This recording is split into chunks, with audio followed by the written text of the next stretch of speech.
High friends, welcome to TI Edutech YouTube channel. এই পর্বের ভিডিওতে আপনাদের সাথে আলোচনা করব পোলিং অফিসারদের দায়িত্ব এবং কর্মপদ্ধতি সম্পর্কে। ভোট চলাকালীন তাদের কি কি দায়িত্ব সেগুলো যদি পরিষ্কারভাবে ধারণা থাকে তাহলে ভোট চলাকালীন আর কোনো সমস্যা হবে না। তাই first polling, second polling, third polling এবং সর্বোপরি প্রিজাইডিং অফিসার প্রত্যেককে অনুরোধ করব ভিডিওটি দেখার জন্য। তো প্রথম পোলিং অফিসারের কাছে যে জিনিসগুলো থাকবে সেটা হচ্ছে মূলত দুটো জিনিস ওনার কাছে থাকবে। এক নম্বর হচ্ছে mark copy of electoral roll, অর্থাৎ ইলেকট্রাল রোলের যে মার্ক কপি, অর্থাৎ যেটাতে deleted vote, ASD vote, ED vote, postal ballot এই সমস্ত মার্ক করা থাকবে, সেই কপিটাই কিন্তু ফার্স্ট পোলিং অফিসারের কাছে থাকবে। আরেকটি বিষয় থাকবে, সেটা হচ্ছে অল্টারনেটিভ ডকুমেন্টসের লিস্ট। যাদের ভোটের ছবি নিয়ে যারা আসবেন না, অর্থাৎ ভোটের ছবি যদি ওনার কাছে না থাকে, তাহলে ইলেকশন কমিশন অফ ইন্ডিয়ার যে গাইডলাইন তাতে 11টা অল্টারনেটিভ ডকুমেন্টসের কথা বলা হয়েছে। সেই অল্টারনেটিভ ডকুমেন্টসগুলোর লিস্টটাও কিন্তু ওনার কাছে থাকবে। অর্থাৎ ভোটের ছবি না আসলে উনি ওই অল্টারনেটিভ ডকুমেন্টসগুলো দেখিয়ে তারপরে তাদের ভোট দেওয়ার অনুমতি দেবেন। তো এটা তো লিস্ট আপনাদের সঙ্গে দিয়ে দেবে, তবে আমি একটু সঙ্গে বলে দিই। Passport, driving licence, pan card, তারপরে রাজ্য বা কেন্দ্র সরকারের কর্মচারীদের চাকরির পরিচয়পত্র, ব্যাংকের পাসবই ছবি থাকবে তাতে, পেনশনের নথি, আর রেজিস্টার্ড গভর্নমেন্ট অফ ইন্ডিয়ার স্মার্ট কার্ড, তারপরে হেলথ ইন্স্যুরেন্স স্মার্ট কার্ড যেটা হচ্ছে মিনিস্ট্রি অফ লেবারের, তারপর authenticated photo voter slip issued by election machinery. অবশ্য ফটো ভোটার স্লিপের ব্যাপারে বলা হয়েছে এমনি প্লেন ভোটার স্লিপে দেওয়া হবে না, কিন্তু অথেন্টিকেটেড হলে হবে। Official identity card issued by MP, MLA এবং এমএলসি, এবং job card with photograph, job card যদি ফটোগ্রাফ থাকে। তো এই লিস্টটাও ফার্স্ট পোলিং অফিসারের কাছে থাকবে। এবার আমরা দেখে নিব যে ফার্স্ট পোলিং অফিসারের কর্মপদ্ধতিটা কি। এখানে দেওয়া আছে মার্ক কপির একটা ছবি দেওয়া আছে, একটু দেখে নেবেন। ডিলিটেড, পিবি, এসব ইডি এগুলো দেওয়া থাকবে। এবার আমরা চলে আসি যে ফার্স্ট পোলিং অফিসারের কাজের পদ্ধতিটা কেমন হবে। প্রথম কাজ হচ্ছে, যখন ভোটার প্রবেশ করবে ফার্স্ট পোলিং অফিসারের কাছে, তখন ফার্স্ট পোলিং অফিসার ওনার এপিকটা হাতে নেবেন, এবং এপিকটা হাতে নেওয়ার পরে তার সঙ্গে আবার একটা স্লিপও থাকবে, এবং সেই স্লিপটা ভোটার স্লিপ, অর্থাৎ সেই স্লিপে তার সিরিয়াল নম্বর থাকবে। এবং অবশ্যই সেখানের ক্ষেত্রে অনেক সময় পার্টির লোগো থাকে, যেগুলো পার্টি থেকে দেওয়া হয়, সেটা লোগো সহ নিয়ে ঢুকতে পারবে না। এটা ফার্স্ট পোলিং অফিসার এর হাতে যদি দেয় তাহলে ওনারা ফেরত দিয়ে দেবেন বা ওটা বের করতে বারণ করবেন। এবার যেটা ইলেকশন কমিশন অফ ইন্ডিয়ার এই ভোটার স্লিপ দেওয়া থাকবে, সেটা নিয়েই উনি জোরে করে ওনার সিরিয়াল নম্বরটা, নামটা এবং সিরিয়াল নম্বরটা বলবেন। এবার এজেন্টরাও সেটা শুনবেন, এবং এজেন্টরা সেক্ষেত্রে আশ্বস্ত হবেন যে হ্যাঁ ঠিকই আছে। এবার উনি দুটো কাজ করবেন। একটা হচ্ছে মার্ক কপিতে যে ভোটার, তার এখানে বিভিন্ন গাইড বইয়ে বিভিন্ন আছে, তার মধ্যে বেশিরভাগ ক্ষেত্রে বলা হয়েছে আন্ডারলাইন। তো এই ভোটারের নামের নিচে আন্ডারলাইন করাটা থেকে সবচেয়ে ভালো পদ্ধতি হচ্ছে ডায়াগনলি কেটে দেওয়া।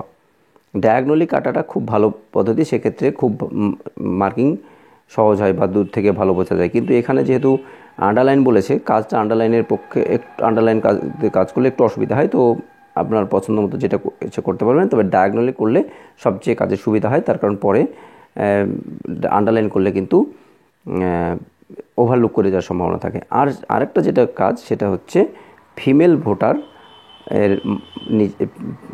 এর সিরিয়াল নম্বরের পাশে একটা টিক মার্ক দেওয়া, তাহলে টিক মার্ক দেওয়া। এবার এই সঙ্গে ফিমেল ভোটারের হিসাব নেওয়ার জন্য এটা প্রয়োজন পড়ে, এই জন্য একটা ট্যালি শিট ওনাকে নিয়ে যেতে বলা হয়। এক্ষেত্রে অনেকে ফিমেল মেল দুটোই করে, তো একটা করলেই ফিমেলেরটাতে ওখানে 1 থেকে হয়তো 500 বা 600 পর্যন্ত একটা লিস্ট যদি করে নেওয়া যাওয়া যায়, বা ওটা অনেক সময় দেয় বা নিজে থেকে করে নিয়ে যাওয়া ভালো। তাতে যখন ফিমেল ভোটার হলো, তখন সেই ফিমেল ভোটারের একটা সিরিয়াল নম্বর কেটে দেওয়া বা গোল করা, এই পদ্ধতিতে এটা করলেই ফার্স্ট পোলিং অফিসারের দায়িত্ব মোটামুটি কমপ্লিট। এবার পদ্ধতিটা এখানে দেখানো আছে। এখানে যেটা বলা হচ্ছে সেই আন্ডারলাইনই করেছে। এবার দ্বিতীয় পোলিং অফিসারের যে দায়িত্ব, তৃতীয় পোলিং অফিসারের এবার বা এই ভোটে একটু বেশি দায়িত্ব থাকে। ওনার হাতে অনেকগুলো জিনিস থাকে। যেমন 1 নম্বর হচ্ছে 17A রেজিস্টার, যেটা খুবই ভাইটাল। 17A রেজিস্টারে কিন্তু নাম নথিভুক্ত করা 1। 2 নম্বর হচ্ছে বাঁ হাতের তর্জনীতে অমোচনীয় কালি দেওয়া। 3 নম্বর হচ্ছে ওনার কাছে ইঙ্ক প্যাডও রাখতে হবে, যাতে করে রেজিস্টারে টিপসই নিতে হবে। 4 নম্বর হচ্ছে ভোটার স্লিপ ইস্যু করতে হবে। অর্থাৎ সেকেন্ড পোলিং অফিসারের মূলত 4-4টে কাজ। তাই 4-4টে জিনিসও ওনার কাছে থাকবে। কালি থাকবে, 17A রেজিস্টার থাকবে, ইঙ্ক প্যাড থাকবে এবং ভোটার স্লিপ থাকবে। তাহলে হিসাব মতো উনি যে যখনই ফার্স্ট পোলিং অফিসারের কাছ থেকে ওনার কাছে আসবে, তখন উনি রেজিস্টারে লিখে নেওয়ার পরে সেক্ষেত্রে একটা খুব ভাইটাল কাজ হয় যে রেজিস্টারে লেখার পরে যে কাজগুলো করতে হয়। 17A রেজিস্টারের কপি এখানে দেওয়া আছে, দেখেন সিরিয়াল নম্বর, তারপরে হচ্ছে সিরিয়াল নম্বর দ্য ইলেক্টরস, অর্থাৎ ভোটার লিস্টে ওনার যে সিরিয়াল নম্বরটা সেটা, তারপরে উনি কী ডকুমেন্টস প্রডিউস করেছেন সেটা। ইপি লিখলেই হয়, ভোটার এপিকের ক্ষেত্রে কিন্তু সিরিয়াল নম্বর লিখতে হয় না। এবং যদি নন এপিক হয় বা অর্থাৎ অন্য ডকুমেন্টস হয়, সেক্ষেত্রে কিন্তু ডকুমেন্টসের নাম, যেমন এখানে প্যান লেখা আছে, প্যান 253 ডকুমেন্টসের নাম, বা DL 9810 অর্থাৎ ড্রাইভিং লাইসেন্স, এই করার পরে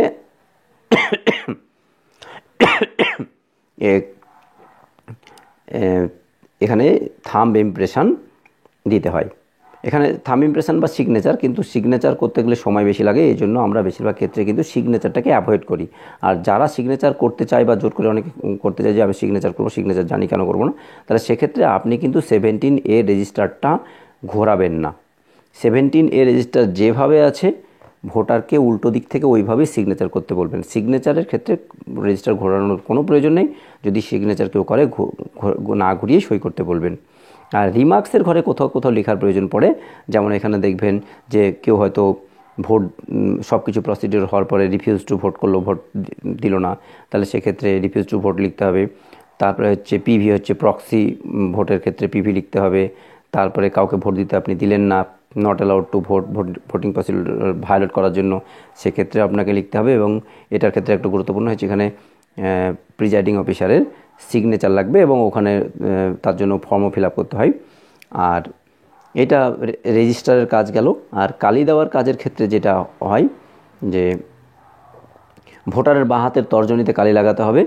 ভোটারের বাঁ হাতের তর্জনী না থাকলে বাঁ হাতের পরের আঙ্গুলটাতে অর্থাৎ মধ্যমাতে কালি লাগাতে হবে এবং সিরিয়ালি বাঁ হাতে কোনো আঙ্গুল তর্জনীর পরে সিরিয়ালি যাবে। এবার যদি বাঁ হাতে কোনো আঙ্গুল না থাকে তাহলে ডান হাতের তর্জনীতে কালি লাগাতে হবে, সিরিয়ালি তর্জনী না থাকলে পরবর্তী আঙ্গুলে কালি লাগাতে হবে। কালি লাগানোর জন্য যে ছবিটা দেওয়া আছে দেখুন, যে কালিটা কিন্তু অনেক সময় লাগাতে দেয় না ভোটাররা, কিন্তু আপনারা কিন্তু একদম নখের আগা থেকে এই যে প্রথম গিট, সেই গিট পর্যন্ত কালি লাগাতে হবে।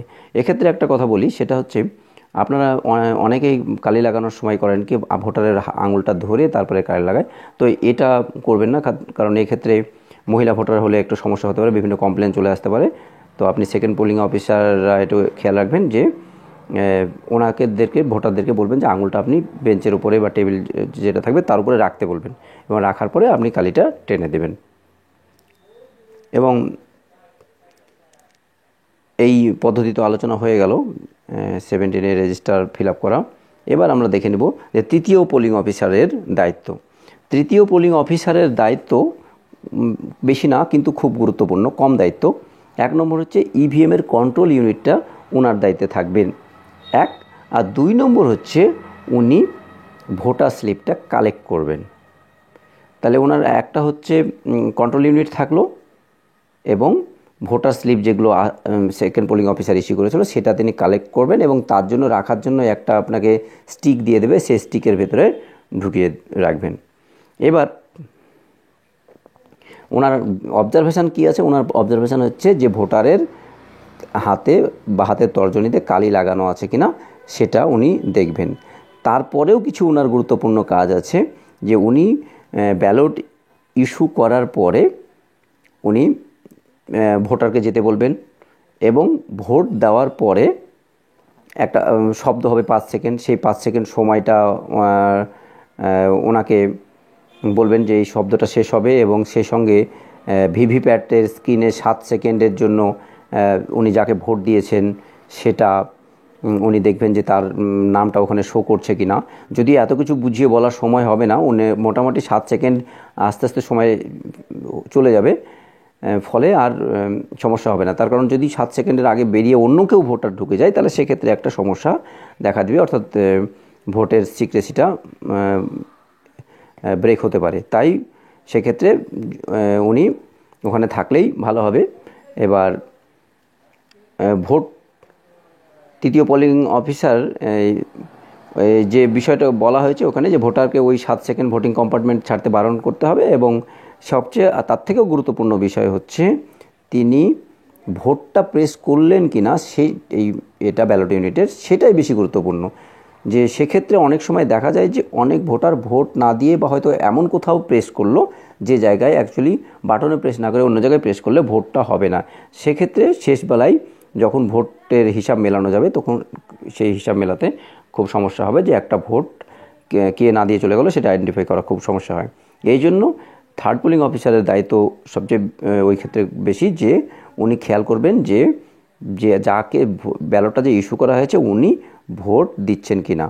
এবার তারপরে থার্ড পোলিংয়ের আরেকটা দায়িত্ব আছে, যে প্রিজাইডিংই হয়তো 2 ঘন্টা পর পর যে SMS করবেন এবং ডায়েরিতে যে নোট করবেন সেইটা টোটাল কন্ট্রোল ইউনিটের টোটাল বাটনটা প্রেস করে টোটাল ভোট কত হয়েছে সেটা প্রিজাইডিং অফিসারকে জানিয়ে দেবেন। প্রিজাইডিং অফিসার নোট করে রাখবেন এবং মেসেজ পাঠাবেন। তো এই হচ্ছে ফার্স্ট পোলিং, সেকেন্ড পোলিং এবং থার্ড পোলিং অফিসারের দায়িত্ব। আর পরে সব শেষ হলে সিলিং বা অন্যান্য দায়িত্বগুলো তো আছেই, সেটা সবাই মিলে প্রিজাইডিং অফিসার মিলে করবেন। তো আমার ভিডিওটি আপনারা ধৈর্যের সঙ্গে দেখলেন বা শুনলেন, তার জন্য আপনাদেরকে অসংখ্য ধন্যবাদ। আপনারা ভালো থাকবেন। আবার দেখা হচ্ছে অন্য কোনো নতুন ভিডিওতে। ভালো থাকবেন।